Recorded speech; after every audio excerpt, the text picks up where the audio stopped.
बस बेटा कोई बात नहीं, सुनेंगे भाई सभी। देखिए, आज की क्लास में जो आपके सर पढ़ाने जा रहे हैं उस टॉपिक का नाम है कार्बोनिल, यानी कि मेटल कार्बोनिल की बॉन्डिंग। मैं पिछले 2-3 साल से रिपीटिवली इस टाइप के सवालों को देख रहा हूँ, मेंस के अंदर, नीट के अंदर। इस साल भी जेई मेंस की 4 शिफ्ट के अंदर मेटल कार्बोनिल से सवाल था। तो इसका मतलब आज की क्लास समहाउ एक इम्पॉर्टेंट क्लास आप लोगों के लिए बनने जा रही है। तो बहुत ध्यान से आप लोग कॉन्सेप्ट को सीखने और समझने की कोशिश करेंगे। टॉपिक बिल्कुल बेसिक है।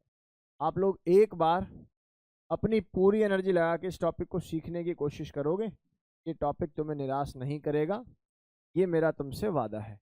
आज की क्लास में 2 टास्क पढ़ेंगे, 3 टास्क मेनली। सबसे पहला टास्क होगा मेटल कार्बोनिल की बॉन्डिंग। 10 या 15 मिनट का ही लेक्चर है वो, बस इतने में खत्म हो जाता है। इसके बाद हम लोग जिसमें सिनर्जिक बॉन्ड को, बैक बॉन्ड को हम लोग डिस्कस करते हैं। एक थॉट है, एक प्रोसेस है, उसके अंदर आपको सिखाना है, फिर ऑटोमेटिकली आप लोगों को 2-3 सवाल दूंगा, सब क्लियर हो जाता है। इसके बाद दूसरा टास्क आएगा EAN number, effective atomic number जिसको बोलते हैं, जिसके बेसिस पर एक कोऑर्डिनेशन कॉम्प्लेक्स की स्टेबिलिटी को डिफाइन किया गया था जमाने भर पहले। लेकिन ये बात है वर्नर के बाद की। हम जो अब इसको पढ़ रहे हैं, हम VBT CFT के बाद पढ़ रहे हैं। तो आज हमें कुछ कॉम्प्लेक्सेस में इसकी एक्सेप्शंस दिखाई देंगी, तो हम लोग वहां पर उसको करेक्ट भी करेंगे, आइडेंटिफाई भी करेंगे कि हाँ भाई ये EAN की लिमिटेशन थी। ठीक है ना, मेरी बात समझ में आ रही है? इसीलिए इस टॉपिक को जो है बाद के लिए रखा गया है। तो बहुत ध्यान से देखेंगे। हर्ष तो आज फिर से ऑनलाइन है, बारिश हो रही होगी तेरे यहाँ, है ना? मूसलाधार बरसात, घर से बिल्कुल बाहर मत निकलना, है ना? चलो कोई बात नहीं, इधर देख। ठीक है, कोई बात नहीं, चलता है भाई, 1-2 दिन कोई आफत नहीं जी।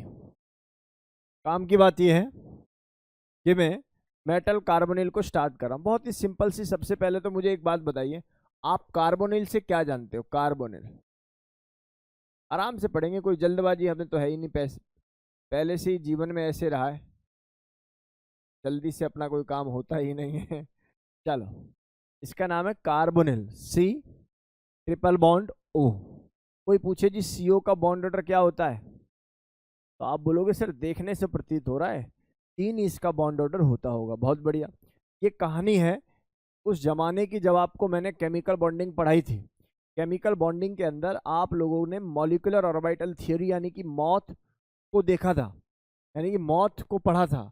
और मौत को जब आप लोगों ने पढ़ा था तो आपको पता है, आप लोगों ने N2 पढ़ा, आपने O2 पढ़ा, आपने O2 पॉजिटिव पढ़ा, आपने N2 नेगेटिव पढ़ा। लेकिन वहां पर आपके टीचर ने आपको CO यानी कि एक कार्बन और ऑक्सीजन जो डिफरेंट एनर्जी पर लाई कर रहे हैं, यानी कि जो डायटोमिक तो है पर हेट्रोएटॉमिक भी है, इस टाइप के कॉम्प्लेक्स की जब भी नेमिंग कराई होगी या जब भी इसका MOT बनाया होगा तो एनर्जी गैप बनाकर रखा होगा और वहां पर एक नया ऑर्बिटल जनरेट होता है, इसका नाम होता है नॉन बॉन्डिंग मॉलिक्यूलर ऑर्बिटल। इसीलिए वहां का भी एक सवाल मैं आपको करा देता हूं। CO+ नाम का एक कंपाउंड है जिसका बॉन्ड ऑर्डर 3 या 2.5 नहीं होता, वो 3.5 हो जाता है।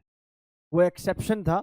आप लोगों को ये डेटा पुरानी बातों से याद होना चाहिए। चलिए, मेरा सबसे पहला सवाल, इस कार्बन और ऑक्सीजन में से डोनर स्पीसीज कौन सी है? देखकर बताओ, इस कार्बन और ऑक्सीजन में से डोनर स्पीसीज कौन सी है? सर पहले बताओ, पता कैसे लगा? अब खुद सोचो। एक बात बताइए, सर ऑक्सीजन का ऑक्टेट पूरा है क्या?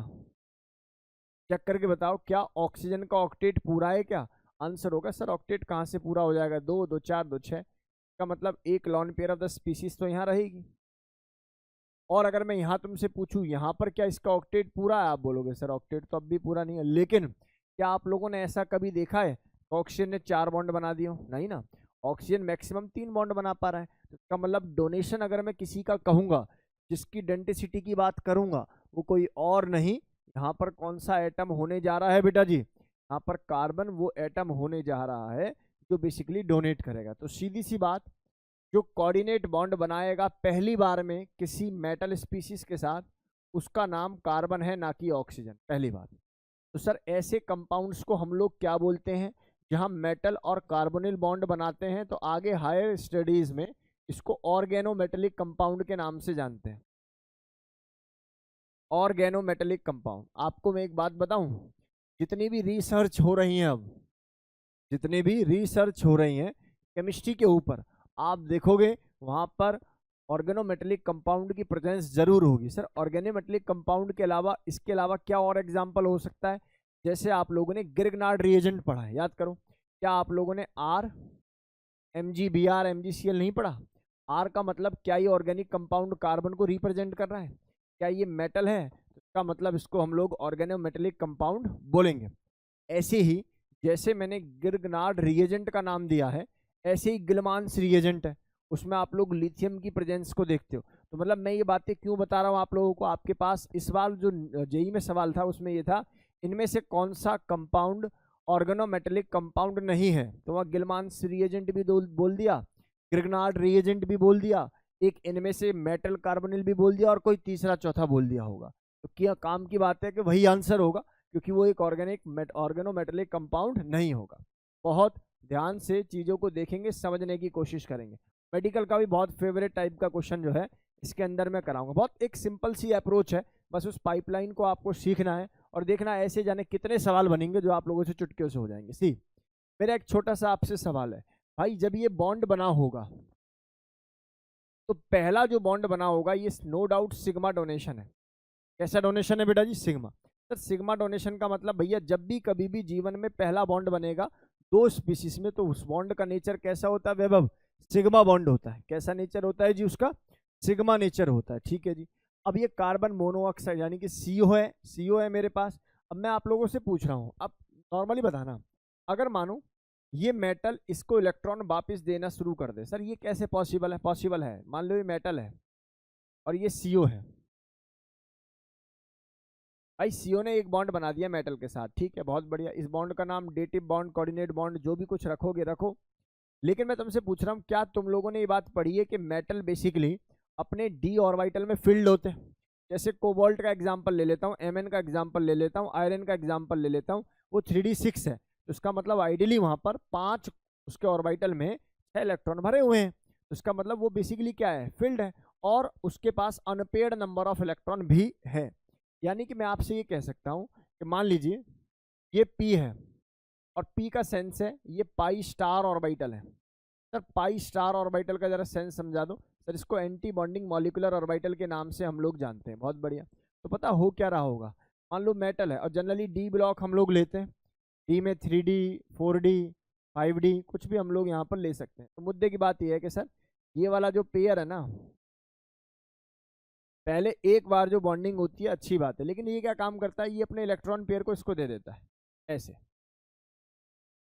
तो ये जो नेक्स्ट बॉन्ड हम लोगों ने देखा यहाँ पर, इसी बॉन्ड को बैक बॉन्ड का नाम दे देते हैं, क्योंकि बैक बॉन्ड आप नॉर्मली नॉन मेटल के बीच में भी देख लेते हो, तो इसके स्पेसिफिक नाम दिया जाता है बैक बॉन्डिंग, या फिर इसको सिनर्जिक बॉन्डिंग के नाम से जानते हैं।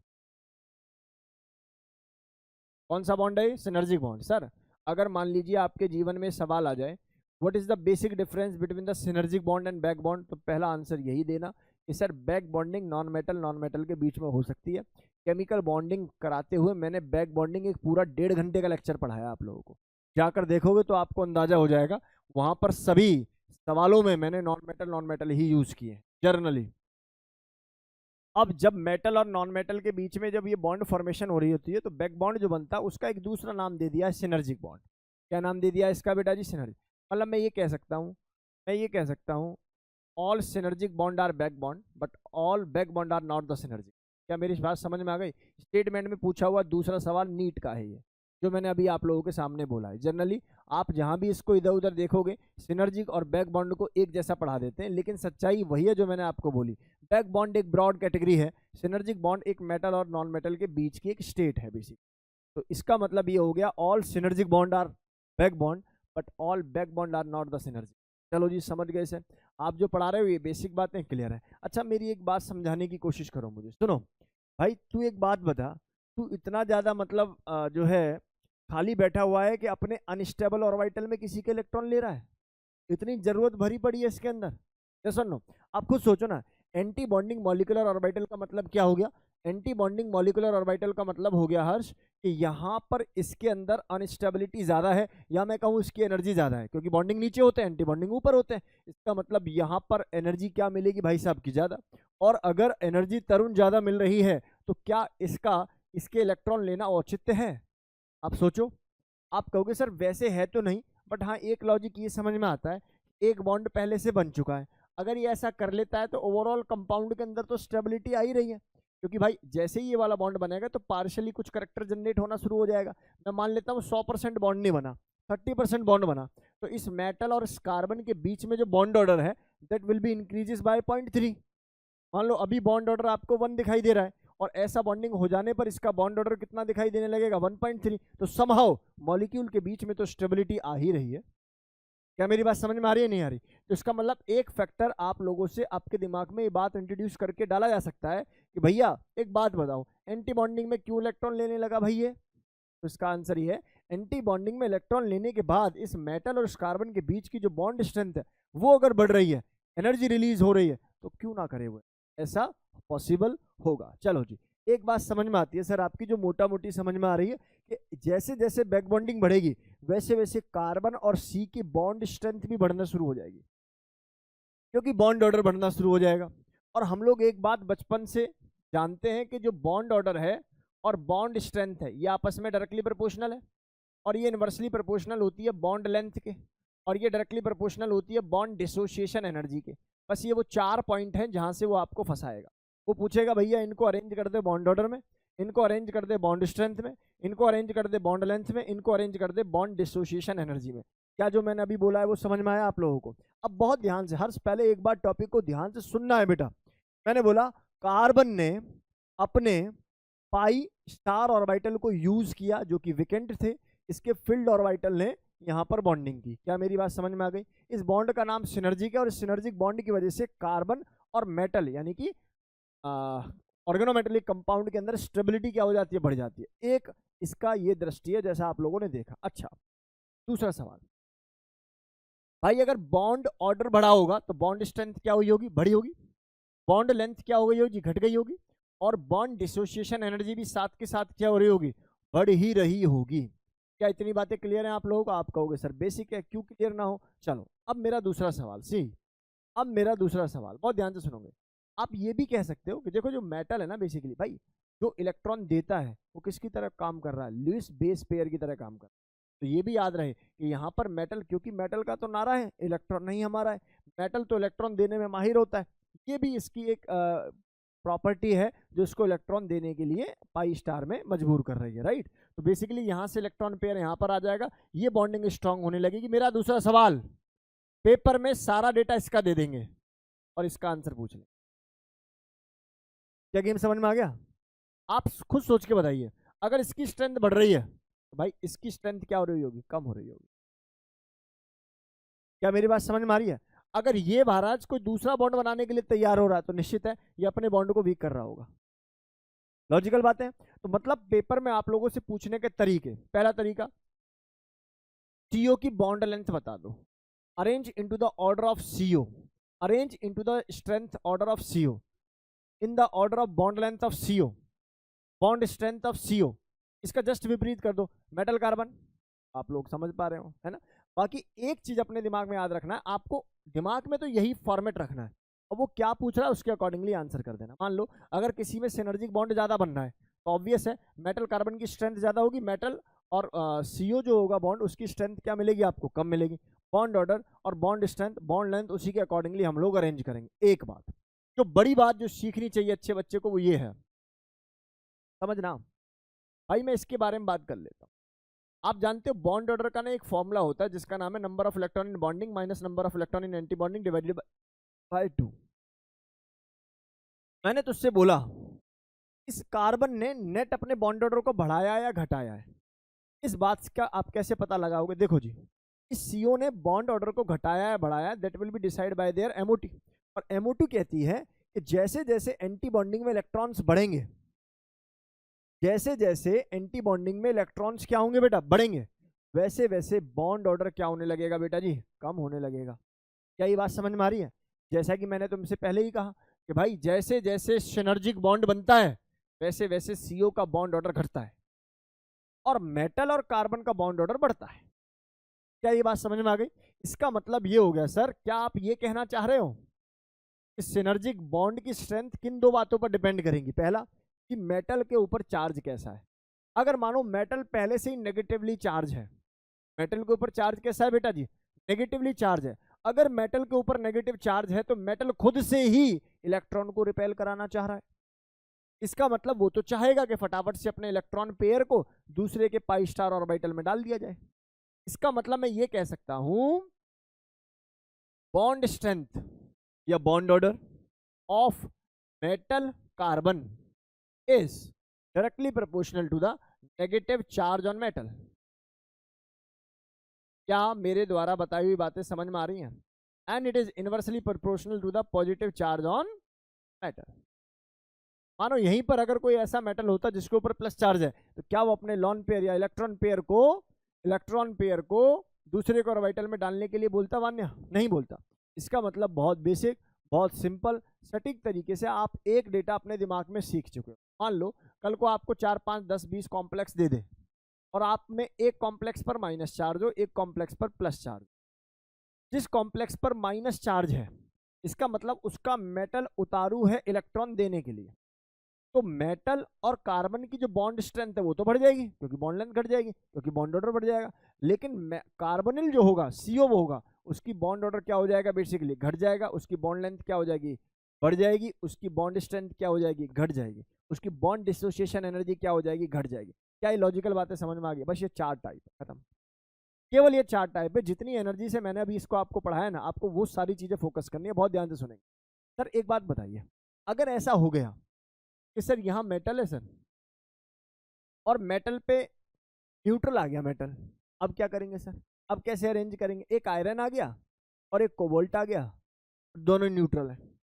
अब मैं आपसे ये कहूंगा, आप ये देखें पेयरिंग, यानी कि ज्यादा पेयर कौन बना रहा है। Fe में अगर मैं देखता हूं तो भैया 6 बन रहे हैं, लेकिन वहीं दूसरी तरफ अगर मैं कंपेयर करता हूं किसको? कोबाल्ट को, भाई साहब पेयर 2 बन रहे हैं। मतलब 1 2 3 4 5 6 एक पेयर, 1 2 3 4 5 6 7 2 पेयर। तो जहां 2 पेयर रहेंगे, एक्चुअल में इलेक्ट्रॉन कभी भी ट्रांसफर नहीं होता, हमेशा पेयर ऑफ इलेक्ट्रॉन ट्रांसफर होता है जब भी बॉन्डिंग होती है। तो ये बात आपको अपने भेज, क्योंकि ये भाई ये इसके पास कोई इलेक्ट्रॉन थोड़ी है, ये तो दोनों को शेयर करा रहा होगा ना बेसिकली। अरे बात समझ में आ रही है? एक इसने ऐसे दिया और दूसरे ने ऐसे दिया, बेसिकली ये बॉन्ड फॉर्मेशन हो रही होगी। कोबाल्ट में ज्यादा, वही तो बता रहा हूँ, कोबाल्ट में क्या हुआ? ज्यादा पेयर हुआ, बेसिकली 2 पेयर बने। तो जो बॉन्ड स्ट्रेंथ होगी मेटल और कार्बन की, वो किसके अंदर ज्यादा होगी? कोबाल्ट के। और जब मेटल और कार्बन की बॉन्ड स्ट्रेंथ ज्यादा है तो C और O की बॉन्ड स्ट्रेंथ क्या होने लगेगी बेटा जी? कम होने लगेगी। लेंथ क्या होने लगेगी? बढ़ने लगेगी। क्या बेसिक बातें क्लियर है? एक बार नोट करो, मैं सवाल देता हूँ 2, एक बार नोट कीजिए और सवाल दे रहा हूँ 2।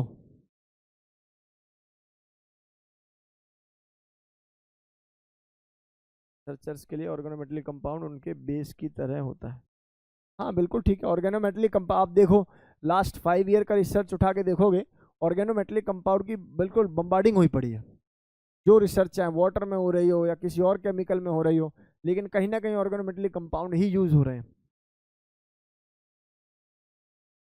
या तो नैनो पार्टिकल या तो ऑर्गेनोमेटेलिक कंपाउंड। बहुत सारे हैं। कार्बोनिल जो भी होता है वो न्यूट्रल होता है, तो ऊपर नेगेटिव चार्ज के मेटल हो सकते हैं। बहुत सारे हैं। डी ब्लॉक के DY है, इरिडियम है, PT है, नेगेटिव भी शो कर देते हैं कार्बोनिल के साथ। स्पेशल टाइप है ये नॉर्मल मेटल अपना बिहेवियर शो नहीं करते बेटा कार्बोनिल के साथ। इसी के बाद EN पढ़ेंगे तो ये भी समझ में आ जाएगा। Such important is because of their nature. एक जो है अकेला अगर आलू टिक्की खाएगा और उसके ऊपर प्याज डाल के, उसके ऊपर चीज डाल के, तो वो बर्गर बन जाता ना। और समझ में आ रही है? तो वो मुद्दे की बात बस वही है कि जो ऑर्गेनोमेटेलिक कंपाउंड है वो एक पूरा फ्रेमवर्क है, कंप्लीट एक फ्रेमवर्क देता है कि मेटल की भी प्रॉपर्टी शो करेगा, नॉन मेटल की भी प्रॉपर्टी शो करेगा, मेटलॉइड का नेचर भी लगा देगा। तो वो सारे करेक्टर जो है उसके अंदर दिखाई दे रहे होते हैं। तो यही रीजन है ऑर्गेनोमेटेलिक जो है ज्यादातर यूज होते हैं रिसर्च में। क्या है भाई? मैं इनको उठा के आपको दे रहा हूँ, उम्मीद है आप लोगों से वन गो में सवाल सॉल्व होगा। अच्छा, कल को कोई तुमसे सिनर्जिक बॉन्ड का ऑर्डर पूछे तो बता दोगे ना? मतलब वो मेटल और कार्बन के बारे में बात हो रही है, ठीक है ना?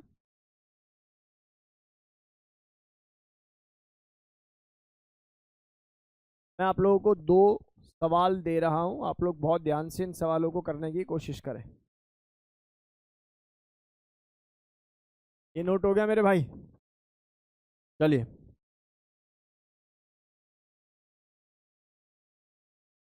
इधर आएंगे सभी। सवाल नंबर 1 में लिख रहा हूं, आप लोग ट्राई करेंगे भाई खुद से। सवाल नंबर 1 कह रहा है द स्ट्रॉन्गेस्ट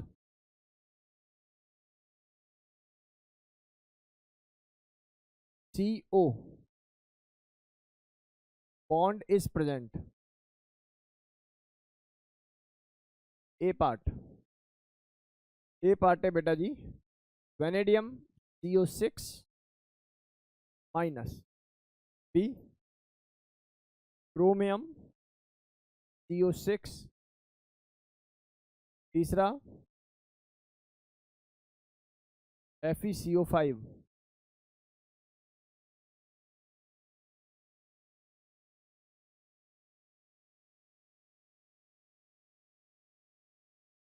दूसरा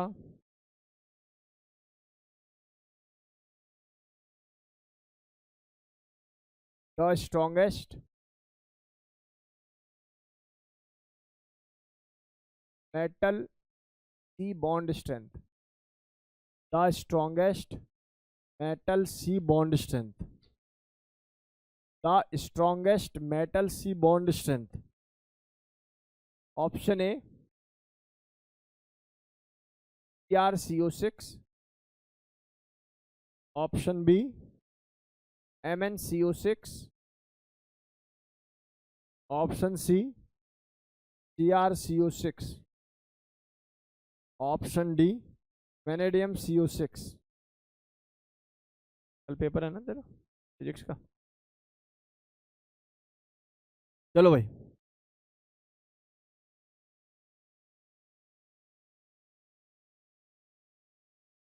हो गया होगा दोनों प्लस।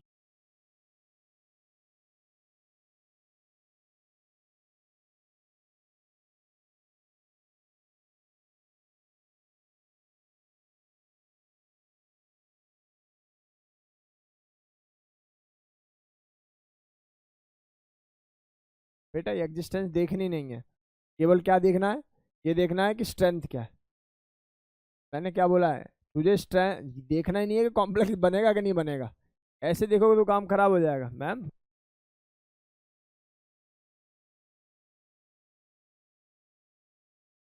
कर भाई जल्दी बताओ, इधर का आंसर होना चाहिए बेटा। पहले वाले का आंसर बताइए, पहले वाले का आंसर बता दीजिए। चलो पहले दूसरे का बताओ। The strongest metal carbon bond. मैंने आपको क्या बोला है? ये न्यूट्रल है, ये माइनस है, ये प्लस है, ये प्लस है। भाई मैं क्या करूंगा इन प्लस का, मैं क्या करूंगा इस न्यूट्रल का? जितना ज्यादा नेगेटिव चार्ज होगा उतना ज्यादा इलेक्ट्रॉन पेयर का झुकाव किसकी तरफ होगा बेटा जी? पाई बॉन्डिंग की तरफ होगा। इसका मतलब answer of this question is this one. अच्छा एक बात और सुन लो, ये जो CO होता है ये बेसिकली इस केस के अंदर सिग्मा डोनर है और पाई क्या है बेटा जी? Acceptor.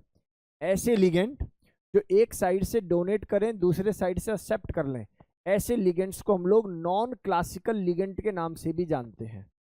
Keep in your mind. ऐसा हो सकता है कि आपसे 4 ऑप्शन बना के पूछे इनमें से नॉन क्लासिकल लिगेंड कौन सा है, तो ऐसे लिगेंड जो सिग्मा डोनर पाई एक्सेप्टर सिग्मा डोनर जैसे ही मतलब फॉर्मेशन बनती है, तो बस जैसे अमोनिया है भाई वो डोनेट ही करेगा, तो वो अपना क्लासिकल लिगेंड है। क्या मेरी बात समझ में आ रही है कि नहीं आ रही? इस तरीके से डेटा आपको पता होना चाहिए। तो इसका आंसर बी क्यों हुआ वो समझ में आ गया, क्योंकि नेगेटिव चार्ज है, मेटल अपने इलेक्ट्रॉन पेयर को पाई के पास देगा और पाई के पास देगा तो फॉर्मेशन कौन सी स्टेबल बनेगी बेटा जी? मेटल और कार्बन का बॉन्ड स्ट्रांग हो जाएगा, बॉन्ड स्ट्रेंथ स्नेहा बढ़ जाएगी। बोलो गेम समझ में आ रहा है? नेक्स्ट हमारे पास सीओ की बॉन्ड स्ट्रेंथ। मैं तो कह रहा हूं मेटल का चेक करो आप, सीओ की जस्ट अपोजिट कर देना। आप बताइए, अगर मैं स्ट्रॉन्गेस्ट सीओ पूछ रहा हूं तो आप वीकेस्ट मेटल कार्बन ढूंढ लो। तो वीकेस्ट कौन होगा बेटा जी?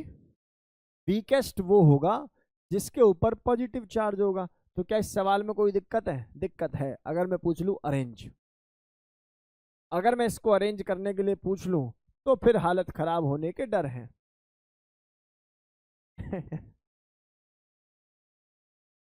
बस मुझे इन दोनों में बता दो बस। आपने कुछ करना ही नहीं है, आपने ये देखना है कि दोनों में नंबर ऑफ इलेक्ट्रॉन कहाँ ज्यादा है। जहां ज्यादा है वहां डोनेशन ज्यादा है, खत्म। बोलो गेम समझ में आ रहा है कि नहीं आ रहा? इसमें फंसना नहीं है भाई किसी बच्चे को। जिसमें नंबर ऑफ इलेक्ट्रॉन ज्यादा है उसमें इलेक्ट्रॉनिक रिपल्शन भी ज्यादा मिलेगा। क्योंकि आप सीओ सीओ सीओ सीओ, आप ये मत सोचिए कि पेयरिंग करा के देखेंगे। जब सारे ही सीओ हैं तो नेचर क्या मिलेगा बेटा? कॉन्स्टेंसी नेचर मिलेगा। तो इसका मतलब आप मेटल पर ही डिपेंड हो जाए कि जिसके पास नंबर ऑफ इलेक्ट्रॉन ज्यादा है, रिपल्शन ज्यादा फील कर रहा होगा, और इलेक्ट्रॉन का distortion towards the pi star orbital क्या मिलेगा? ज्यादा। इसलिए वहां पर bond strength of metal and carbon क्या मिलेगी? ज्यादा। इसलिए वहां पर कम मिलेगी क्या? कार्बन और ऑक्सीजन की बॉन्ड स्ट्रेंथ। बोलो गेम समझ में आ रहा है कि नहीं आ रहा? तो बहुत ही बेसिक, बहुत ही सिंपल, आसानी से समझ में आ जाने वाली चीज है। होप ये बातें आप लोगों ने नोट कर ली होंगी।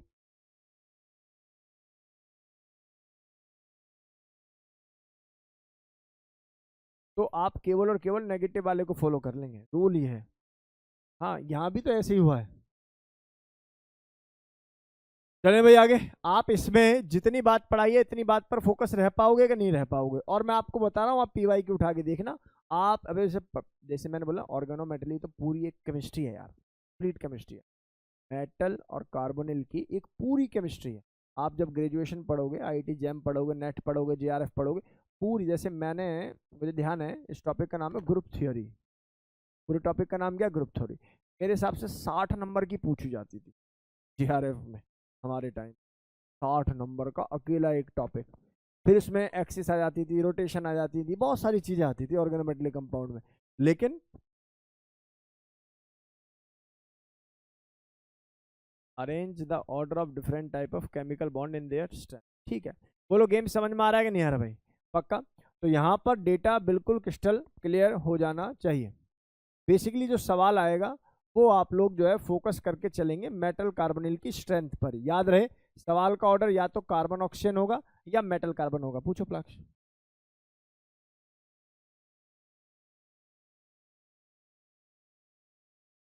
हाँ ना ना, ऐसा नहीं सोचना। ऐसे सोचोगे तो फिर गड़बड़ वहां भी होगी। बताऊं क्या? फिर तुम कहोगे सीओ ऐड हो रहा है, वो पेयरिंग हो गई, पेयरिंग से स्टेबिलिटी बढ़ गई, फिर तो बहुत सारे उसके विंग्स खुल जाएंगे। तो आपको केवल और केवल किस पे रहना है? नंबर ऑफ इलेक्ट्रॉन्स पर रहना है। ठीक है।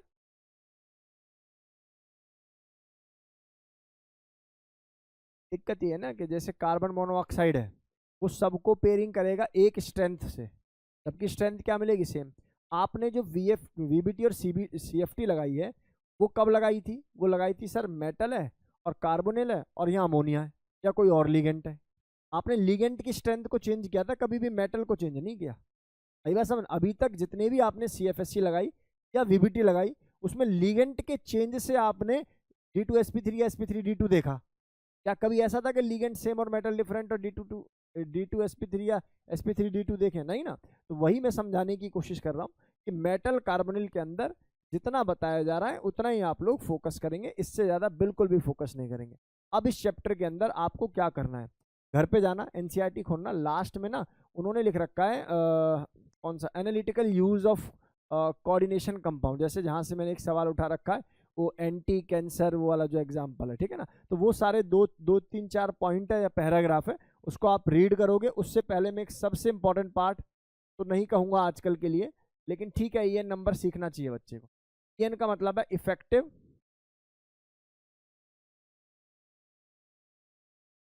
Atomic number. Effective atomic number. Sir effective atomic number का मीनिंग समझा दो। एक्चुअल में ना इफेक्टिव एटॉमिक नंबर का मीनिंग ये है, EN बेसिकली डिफाइन करता है stability of a complex. Stability, stability of a complex. Stability of complex को डिफाइन कर रहा है। भैया एक काइंड ऑफ रूल है जो आप लोगों को सीधा सीधा आप लोगों को फोकस करना है। क्या कह रहा है हर्ष? विच मोर स्ट्रॉन्ग बैक बॉन्ड और सिनर्जिक बॉन्ड, कौन सा ज्यादा स्ट्रॉन्ग है, बैक बॉन्ड या स्ट्रॉन्ग? मेरे हिसाब से सिनर्जिक बॉन्ड की स्ट्रेंथ ज्यादा होनी चाहिए, क्योंकि वो मेटल और नॉन मेटल के बारे में बात कर रहे हैं, जबकि दूसरी तरफ हम लोग केवल और केवल किसके बारे में बात कर रहे हैं? मेटल मेटल, है ना। और मतलब आप सोचो ना, सिनर्जिक में हम लोग स्पेसिफाई कर देते हैं कार्बोनिल कंपाउंड को, ठीक है ना। तो फ्रिक्वेंसी पर भी डिपेंड कर सकता है हर चीज। तो बहुत ध्यान से देखेंगे, स्टेबिलिटी ऑफ कॉम्प्लेक्स के बारे में बात करता है कौन? EN number C. बेटा जी ध्यान से सुनो, आप 3D सीरीज देखते हो? कौन सी सीरीज है सर? स्कैंडियम वाली। आप 4D सीरीज देखते हो? कौन सी सीरीज है? कौन सी सीरीज है बताओ? वाई वाली। और यटरबियम वाली 5D सीरीज कौन सी है बेटा जी? लेंथेनम। अब मुझे इसके बाद वाला नोबल गैस बताओ। इसके इसके बिल्कुल आगे चले जाओगे तो इसके बाद नोबल गैस मिलेगा हीना, नीना और करीना, जिसका एटॉमिक नंबर होगा 36। सही है क्या? इसके बाद वाली नोबल गैस में एक्सरे 54 और रंगीन यानी कि 86। यानी कि मेनली आपको जो इसके कॉम्प्लेक्स मिलेंगे वो इनके साथ मिलेंगे। सही है? यस और नो? और देखिए आप लोगों को एटॉमिक नंबर तो बिल्कुल लर्न हो जाने चाहिए। लर्न हो जाने चाहिए का मतलब है कि देखो आप लोग स्कैंडियम, टाइटेनियम, उनके तो एटॉमिक नंबर याद है और क्लासरूम में बैठे तो आपके सामने पीरियोडिक टेबल लगी हुई है, लेकिन आप जब पेपर देने जाओगे तो आपको एक ध्यान होना चाहिए कि हाँ, वैसे तो ध्यान होता है, हमारी ट्रिक के अनुसार बच्चा सेकंडों में बना लेता है एटॉमिक नंबर, कोई दिक्कत नहीं है। सी, अगर आपका कॉम्प्लेक्स इसको इसको इसको फॉलो कर जाए तो उस कॉम्प्लेक्स को स्टेबल कॉम्प्लेक्स बोला जाएगा। एक बार दोबारा सुनो, एक्चुअली ये जमाने पुरानी बात है जब लोग कह रहे थे कि यार एक काम करते हैं, कोई भी मेटल उठा लेते हैं, कोई भी लिगेंड लगा लेते हैं, दोनों को जोड़ के कॉम्प्लेक्स बना देते हैं। तो किसी, आई थिंक सिडविक नाम का साइंटिस्ट था, है ना, सिडविक था ना, उन्होंने ये बात बोली कि यार ये क्या बात रही, कोई भी कहीं भी उठा लोगे, आप उन्हीं को ऐड कराओ जिनका EN नंबर इसको फॉलो करता। ये सेंस था। क्या मेरी बात समझ में आ रही है कि नहीं आ रही? यानी कि कोई भी गली का आदमी उठ के ऐसे नहीं कि 4 लिगेंड को उठाए किसी मेटल को जोड़े बन गया कॉम्प्लेक्स, ठीक है। तो उन्होंने एक रूल दे दिया कि जी एक EN नंबर है, जो कि बाद में जाके बुरी तरह फेल हुआ, भी मैं समझाऊंगा कैसे फेल होगा, ठीक है ना। लेकिन अभी के लिए तो आप मानकर चलोगे यही तुम ही सब कुछ हो, है ना। तो देखो जरा, EN कैसे कैलकुलेट करना? EAN आपको कुछ करना नहीं, आपको लिखना है नंबर ऑफ, टोटल नंबर लिखो तो ज्यादा अच्छा है, total number of electron on central atom. पहला काम, total number of electron on central atom plus number of, या टोटल ही लिख लें, total number of electron donated bye ligands. क्या मेरे द्वारा पढ़ाई हुई बातें समझ में आ रही है आप लोगों को? मैंने बोला बेसिकली आप लोगों को 2 चीजों पर फोकस करना है। पहला, आपके सेंट्रल मेटल पर कितने इलेक्ट्रॉन अभी प्रेजेंट हैं उस पर्टिकुलर कॉम्प्लेक्स में। दूसरा, आपके लिगेंड के द्वारा कितने इलेक्ट्रॉन दिए गए हैं मेटल को। इन शॉर्ट में ये कह सकता हूं, मेटल के पास कितने इलेक्ट्रॉन हैं आइडियली, शेयर्ड या उसके पास अपने, अनशेयर्ड, शेयर्ड, बोथ। यही बेसिकली EN नंबर है। क्या सेंस समझ पा रहे हो भाई? लिगेंड ने दिए, किसको दिए? मेटल को ही तो दिए, चाहे वो शेयरिंग से बने, कोऑर्डिनेट बने, कोवलेंट बने, लेकिन है तो वो मेटल के ऑरा में। तो इसका मतलब बेसिकली मेटल के इलेक्ट्रॉन को आपको काउंट करके EN बनाना। अगर इफेक्टिव एटॉमिक नंबर 36, 54, 86 या इनके मल्टीपल में है, सुनना, इनके मल्टीपल में है, तो आप उसको क्या बोलेंगे बेटा जी? Yes, the compound can form and it is stable. क्या मेरी बात समझ में आ गई? चलिए सर एक आध एग्जाम्पल उठाएं तो समझ में आए।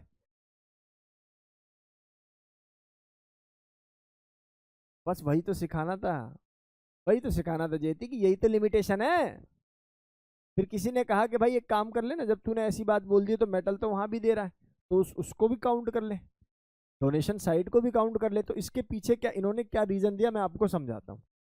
ये कह रहे हैं कि हम उन इलेक्ट्रॉन को पहले काउंट कर तो चुके थे, तुम जबरदस्ती क्यों कर रहे हो?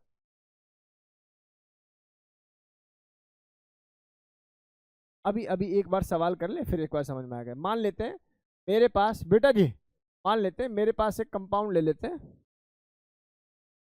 नाम है इसका,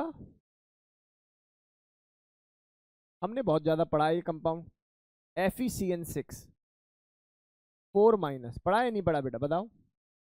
मैंने बोला भाई ये कंपाउंड स्टेबल होता है, आज हमें पता है E4FeCN6 पढ़ा है, स्टेबल है। मैंने बोला कैसे, EN के थ्रू एक्सप्लेन करते हैं। तो भाई आपने सबसे पहला काम है इस Fe की ऑक्सीडेशन स्टेट को चेक करना, और समझदार बच्चे को समय बहुत कम लगता है कि ऑक्सीडेशन स्टेट को चेक करने में, दैट इज +2। या इसका मतलब ये हो गया आयरन इन +1 +2 ऑक्सीडेशन स्टेट का मतलब हो गया बेटा, आयरन तुम्हारा एटॉमिक नंबर कितना है, आयरन कह रहा है हमारा एटॉमिक नंबर 26 है। तो अगर मैं EN की कैलकुलेशन करूं, क्योंकि आयरन एक ही है, तो यानी कि 26, और जो भी चार्ज है उसको यहाँ पर माइनस करना पड़ेगा, क्योंकि इलेक्ट्रॉन्स के बारे में बात हो रही है। 26 इलेक्ट्रॉन -2 यानी कि बेसिकली 24 हुई है। क्या ये बात समझ में आई? प्लस अब लिगेंड्स के बारे में बात करूं तो how many ligands are there, आप कहोगे 6, और एक लिगेंड कितने बॉन्ड बनाता है, एक, क्योंकि ये यूनिडेंटेट है। और जब एक बॉन्ड बना रहा है तो आप मुझे बताइए मल्टीप्लाई बाय 2 करना पड़ेगा, क्योंकि एक बॉन्ड में 2 इलेक्ट्रॉन होते हैं। इसका मतलब अगर मैं देखता हूं यहाँ पर तो ये 24 + 12 यानी कि 36 आ रहा है। तो क्या बुराई है ये बात कह देने में? Yes, it follow the configuration of noble, yes this compound can be form. Are you getting my words और नॉट? बोलो हाँ या ना। अरे डेटा समझ में आ रहा है कि नहीं आ रहा? अब इसके बाद कोई और एग्जाम्पल उठा लेते हैं, मान लेते हैं ये उठा लेते हैं NiCO का 4। क्या मेरी बात समझ में आ रही है कि नहीं है? NiCN4, NiCO4 को अगर मैं ढंग से देखता हूं तो भैया इसकी नेट ऑक्सीडेशन स्टेट तो 0 है, और अगर मैं इसका EN कैलकुलेट करने चलूं तो यहां से जो EN मुझे दिखाई देगा तो वो कैसे दिखाई देगा, वो ऐसे दिखाई देगा। तो 28 इसका एटॉमिक नंबर होता है, तो इसलिए 28 इलेक्ट्रॉन हो गए, प्लस 4 × 2 क्यों किया, समझ में आ गया? क्योंकि सर इट इज CO, और CO तो जी एक ही बॉन्ड बनाता है जी। CO कितने बॉन्ड बना रहा है? एक बॉन्ड बना रहा है। अब जब एक बॉन्ड बना रहा है तो आप इसको किस में काउंट कर लेंगे बेटा जी? 8, और ये 28, तो ये वैल्यू कितनी आ जाएगी बेटा जी? 36 again. Yes, it will follow the कौन सा रूल? अब जेती वाले सवाल पर आते हैं, सर ये तो CO है, ऐसा भी तो हो सकता है कि बैक बॉन्ड बना दे, या सुनो, ऐसा भी तो हो सकता है कि बैक बॉन्ड बना दे। तो अब इन्होंने क्या तर्क दिया इस बात का? देखो जी, बैक बॉन्ड से हमें क्या लेना देना, हमने तो एक बार मेटल के इलेक्ट्रॉन काउंट कर लिए ना। जो बैक बॉन्ड बना रहा है क्या वो इलेक्ट्रॉन मेटल के नहीं थे? जो बैक बॉन्ड बना रहा है क्या वो इलेक्ट्रॉन मेटल के नहीं थे? अगर थे तो हमारा रूल सही।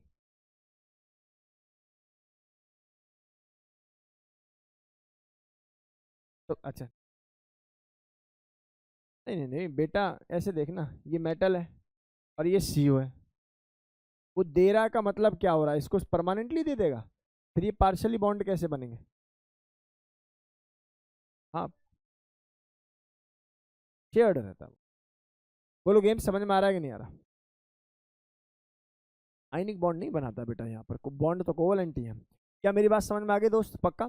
इसमें कोई दो रहा है किसी बच्चे को? एक बार स्पीड में नोट करना, मैं मल्टीपल क्वेश्चंस देता हूँ आपको EN के। अब मैं आपको 4 5 7 10 सवाल देता हूँ EN के, घुमाने वाले बिल्कुल। अभी बताऊंगा किसमें फेल होगा, क्यों घबरा रहा है? ये तो पास हो गया है। हाँ भाई, आदित्य, आदित्य, अर्चिता, हर्ष, हर्ष कौशिक, प्रार्थना, संस्कार, सार्थक, स्वर्णिका। सर 2 से मल्टीप्लाई इसलिए किया क्योंकि एक बॉन्ड बराबर 2 इलेक्ट्रॉन होते हैं बेटा, हमें इलेक्ट्रॉन्स काउंट करने। 4 बॉन्ड बराबर 8 इलेक्ट्रॉन होंगे, पूछो। हाँ, केवल यही नंबर होना चाहिए या इसके मल्टीपल में, जैसे 36 है तो 72 हो सकता है।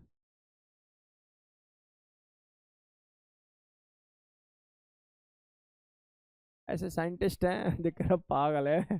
खाली बैठा आदमी क्या सोचे। चलो कुछ सोच लेते हैं, बच्चों को परेशान करेंगे आगे, हैं? हाँ वही है, वही थॉट प्रोसेस वही रहती है।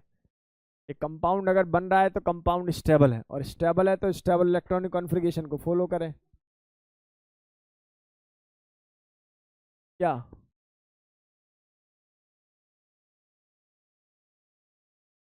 एक कंपाउंड आ गया, एक बात समझो, पहले थियोरी आई एक्सपेरिमेंट। सोचो जरा, आप क्या पढ़ रहे हो पहले, तो आपको अप्रोच अप्रोच में थोड़ा सा अंतर डालना पड़ेगा।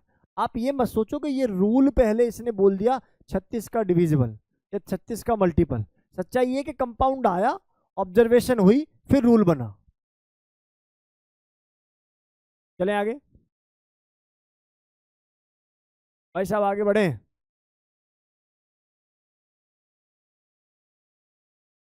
आज की डेट में ये सब नाटक नहीं करते, पता है।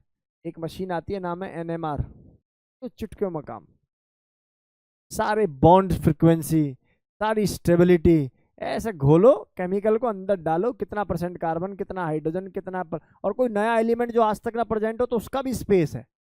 ये नया है भाई, नोबेल प्राइज का इंतजाम हो चुका है, ठीक है। तो इस टाइप से भी होता है भाई। लेकिन वही बात है, देखो मशीन तो अगर डाइडेंटेट हुआ तो अभी बता रहे हैं बेटा, ठीक है। डाइडेंटेट हुआ तो आपको कुछ नहीं देखना, आपको देखना कितने बॉन्ड मल्टीप्लाई बाय 2। जैसे EN हुआ तो एक EN 2 बॉन्ड बनाता है, तो 2 EN कितने बॉन्ड बनाएंगे, 4, तो 4 मल्टीप्लाई बाय 2, 8 इलेक्ट्रॉन का जो है शेयरिंग है। चलो भाई कॉम्प्लेक्स लिखे जाए, चलिए ये टाइम स्टार्ट ना हो। अब जरा देखेंगे भाई सभी, बेटा बातें नहीं, एक बार जल्दी से क्लास के सभी स्टूडेंट्स इन कॉम्प्लेक्स को बना के देखें। बेटा जी बात नहीं, प्लीज बच्चा सुनेगा नहीं तो।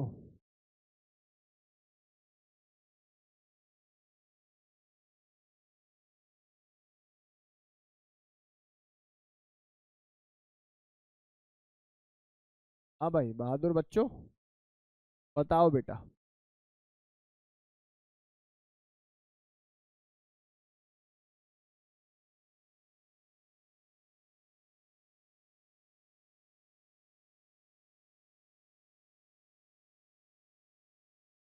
ये यार तुम इस बारे में बात मत करो ना, एग्जिस्ट करेगा या नहीं करेगा। तुम्हें समझाऊं, कैसे समझाऊं बेटा, ये सब प्रैक्टिकल चीज है।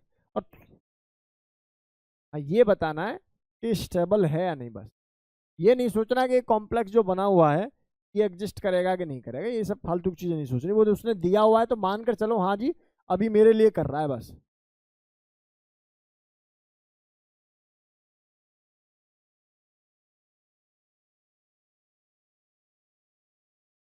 बेटा बातें नहीं प्लीज, चलो जी। देखो ये मैंने आपको पढ़ा दिया है, पाई C5H5 पढ़ाया है, मना करके दिखाओ नालायक को। मैंने तुमसे बोला था ये 5 मेंबर की रिंग है, इसमें ये ऐसा है, ये माइनस है, और यहाँ से कोई ऐसा बॉन्ड बन रहा है तो उसको बोलते हैं हेप्टिसिटी। क्या बोलेंगे इसको, हेप्टिसिटी। और मानकर चलते हैं कि इसकी हेप्टिसिटी कितनी है, 5। बेटा जो भी हेप्टिसिटी होती है एक्चुअली उतने ही इलेक्ट्रॉन का ट्रांसफर हो रहा होता है। कहने का मेरा मतलब है इस सवाल का जब आप इसको यूज करेंगे तो आप देखोगे 5 नंबर ऑफ इलेक्ट्रॉन कितने यूज होंगे, 5। 5 इंटू 2 नहीं लिखोगे, क्या लिखोगे बेटा जी, 5 इलेक्ट्रॉन। क्या मेरी बात समझ में आ रही है कि नहीं आ रही। सेंस ये है कि ये वाले 2 पाई के और 1 इलेक्ट्रॉन इसका शेयर होता है, ऐसा सेंस है। सर कल को सिग्मा होता है तो आप फिर 1 ही लिखोगे, 2 नहीं लिखोगे, ये सेंस है। क्या लिखोगे फिर इसको, 1। चलिए फिलहाल के लिए तो मैं तो बताना नहीं चाह रहा था, लेकिन अब तुमने पूछ लिया। कुछ नहीं बताया मैंने, तो ट्राई कर पहला, तो पहला ट्राई कर। आपको EN नंबर निकालना है, निकालो बेटा, ऐसे नहीं।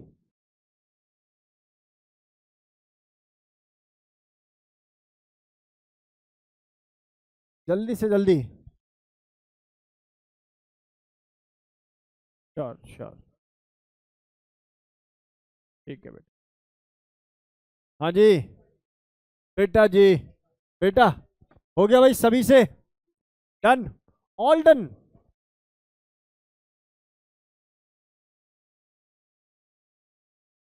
अभी तक बस तीसरा एग्जिस्ट कर रहा है। चलो भाई पहला वाला देख लेते हैं, vanadium, scandium, titanium, vanadium.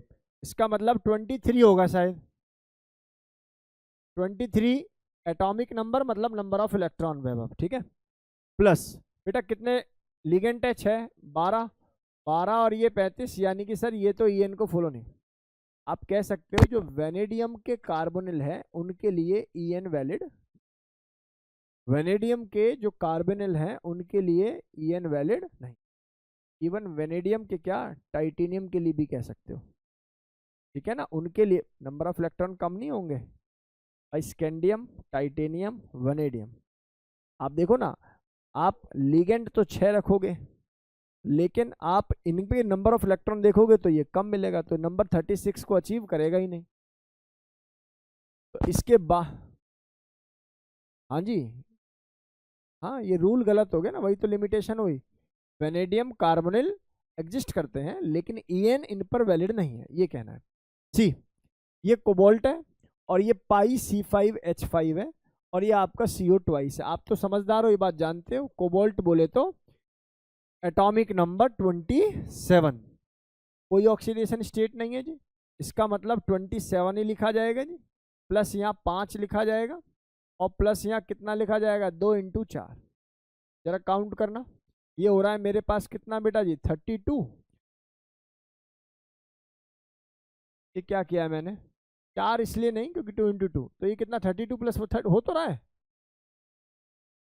Next, next iron बेटा जी 26 + 1 + 5 + 2 × 2, क्या हो रहा है बेटा जी, चेक करो एक बार।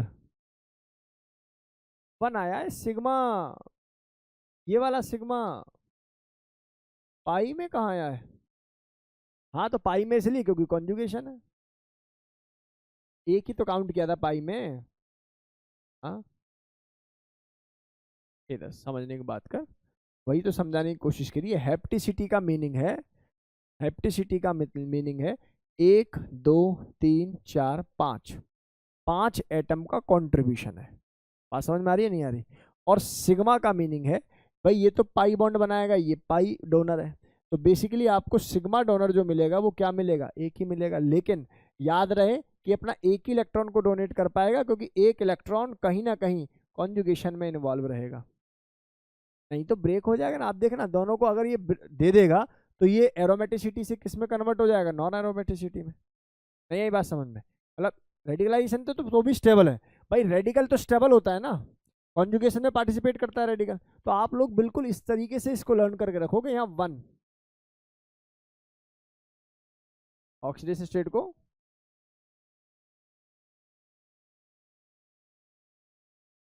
बेटा एक्चुअली क्या है, ये पूरा मॉलिक्यूल जो है ना इसका कंट्रीब्यूशन नहीं है, पूरे मॉलिक्यूल का कंट्रीब्यूशन नहीं है। एक्चुअल में जो कंट्रीब्यूशन है वो पाई, मतलब यानी कि 5 जो एटम है ना ये ऐसे घूम रहे हैं।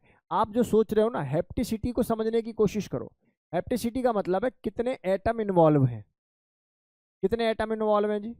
जैसे मैंने वो सिस्प्लेटिन वाला आपको एग्जाम्पल याद हो तो वो ऐसे था ना, और यहाँ से हम लोग दिखाते थे बॉन्ड प्लेटिनम के साथ, और इसकी हेप्टिसिटी को कितना काउंट करते थे, लेकिन कॉन्ट्रीब्यूशन ऑफ द इलेक्ट्रॉन कितना काउंट करोगे, जब पाई से काउंट किया तो 2, और मान लो कल को यही सिग्मा बॉन्ड बनाने लगे तो 1 काउंट होगा, यहाँ से एक एच निकल जाए और एक नेगेटिव देने लगे तो कितना काउंट करना है आप लोगों को, ये टूल है, रूल है, बिल्कुल अपने दिमाग में फिक्स करके चलना है।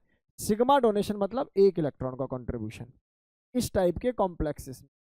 यहाँ आ जाओ, ये बता दो, बता बेटा, ये तो सिंपल है, ये बता दो। ये तो आई थिंक नहीं करेगा, 27 + 4 × 2 35 आ रहा है, ये बताना। आप देखिए मेटल की वजह से, सुनो भाई, total number of electron because of metal, तो आप बोलोगे सर 27 × 2 दैट विल बी कितना, 54। इसके अलावा लिगेंड्स की वजह से इलेक्ट्रॉन अगर मैं देखूंगा तो यहाँ आ जाएगा 8 × 2 यानी कि 16। इसके अलावा यार कार्बन में CO में भी तो एक बॉन्ड होगा, इसकी वजह से आप 2 और ऐड करो, काउंट करना, मल्टीपल है। बाकी ईच एटम के रिस्पेक्ट में देखेंगे, ईच CO एटम के रिस्पेक्ट में देखेंगे तो 70। यही तो रूल है, इसमें किसी में स्ट्रक्चर बनाया बता, ब्रिज वाला। 36, सॉरी कितनी वैल्यू आ जाएगी बेटा ये 36। कहाँ?